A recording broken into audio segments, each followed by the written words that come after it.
কক্সবাজার পৌরসভার ১০ নং ওয়ার্ড পূর্ব মহাজেরপাড়ায় কালো নামে এক ব্যক্তির বসতবাড়ি দখলে চেষ্টা চালিয়ে যাচ্ছে প্রতিবেশী দিদার ও তার পরিবারের সদস্যরা। নিজের ৪ করা রেজিস্ট্রার জমির উপর ঘর করতে চাইলে বিভিন্নভাবে হয়রানি করে যাচ্ছে এমন অভিযোগ করেছেন ভুক্তভোগী পরিবার। ইয়ানার বাপদাদার জায়গা আরা দীর্ঘদিন এর বসত বাড়ি আর নতুন বড় ইয়া বড় ভাই বড় ইয়া আর বাপ মজ্জে আর মা মজ্জে আর দীর্ঘদিনের বসত বাড়ি। এখন মনে হয় আর পার্শ্ববর্তী একজন মানুষ আল্লাহ ৭০ দামি করি এখন ও আর জাগান রেস্টি লইয়ে হইতেছে। এখন আর হতল দিয়ে আয় অন্য জায়গা না আর জায়গা তাই নিজেরা জায়গা নিজেরা রেস্টি লই নিজেরা দহল জায়গা আই মালিকত্ব রেস্টি লই ওনারা আর কাগজপত্র সাইড পারিবার ও জায়গাতো নাই সারি হরে গড়গড়ি ও আর এখন মানে বিভিন্ন ধরনের মানে ওই ইয়া করি মামলা টামলা দিয়ে আর হয়রানিমূলক মামলা দিয়ে আর হয়রানি করে এখন জানালা বলে আই ওনারা হাসে আই বিশ্বাস। জানা যায় ৭০ বছরের অধিক সময় ধরে পূর্ব মহাজেরপাড়ায় একই স্থানে বসবাস করে আসছে কালুর পূর্বপুরুষ। কালুর জন্ম একই জায়গায়। কয়েক মাস আগে জমির মালিকের কাছ থেকে ৪ করা জমি রেজিস্ট্রি নেন কালু। দীর্ঘদিন ধরে মাছের ব্যবসা করার সুবাদে কালুর পরিবারকে জিম্মি করে রাখে দিদার। এক পর্যায়ে কালুর বসতবাড়ির একটি রুমও নিয়ে নেন দিদার। এরপরও ক্ষান্ত হয়নি তারা। বর্তমান সময়ে এসে কালুর রেজিস্ট্রি নেওয়া ৪ করা জমিটি কেড়ে নিতে নানান হয়রানি করে যাওয়ার অভিযোগ তুলেন কালুর স্ত্রী।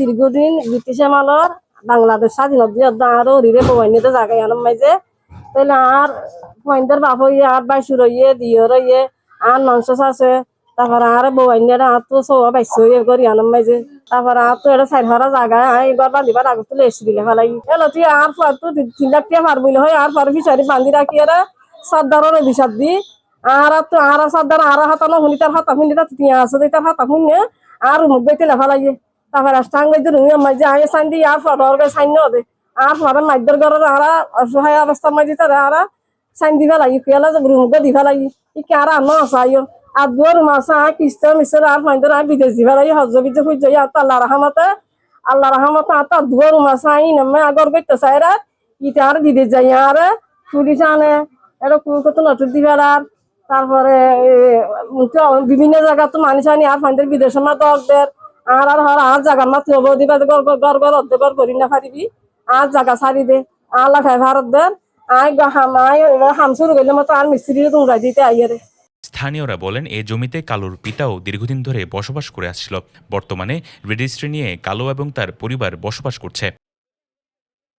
এখানে পূর্বপুরুষ হচ্ছে এরা ৩ পুরুষ। ওনার শ্বশুর বাড়ি তো আছে ওনার আপন মানুষের করে দেখেছে না প্রকৃত জায়গাটা খান প্রকৃত জায়গা হচ্ছে ওনার রাষ্ট্রবলের মারার পরে এই আমি ল্যাংটা কাল থেকে দেখছি এভরিডে কালুর বাবা থাকতো এবং খালু আছে। খালুর বাপ মরে গিয়েও গই খালু ইয়ার মাঝে ঘর বান্ধি বসত বাড়ি ঘরের বাজি ইন আর বহুত পুরানা মানুষ আর ও তো পুরানা মানুষ নাই বাপ আর দেখছে খালুর জায়গা খালু আছিল খালু তাই তো ইয়ানত ঘর বান্ধি এনে খালু আছিল তো হয়ে যাবে। এই বিষয়ে অভিযুক্ত দিদারের সাথে কথা হলে তিনি বিষয়টি অস্বীকার করেন। উল্টো জায়গাটি নিজের ক্রয়কৃত জায়গা বলে দাবি করেন। আমার জায়গাতে ঘর করতেছে যদি কাগজপাতি থাকলে কোর্ট থেকে যে নিকল নোটিশ পাঠাইছে হ্যাঁ তাইলে কোর্টে এটা দলিল পত্র গুলো এখানে দিতে পারে না আমার জন্য মামলা করতে পারে না আমার জায়গাতে আমি করতেছি আমার হয়রানি করতেছে এটা কোর্টে দলিল পত্র গুলা কাগজপত্র গুলো দিতে পারে না কোর্ট তো ২-৩ বার নোটিশ দিছে রে তাহলে তাই এটা একবারও হাজির হয় নাই। অবশ্যই আমার দলিল খতিয়ান আমার দাইলা সব আছে। এই ঘটনায় প্রশাসনের সহায়তা কামনা করেন ভুক্তভোগী পরিবার। News desk, পেনুয়া।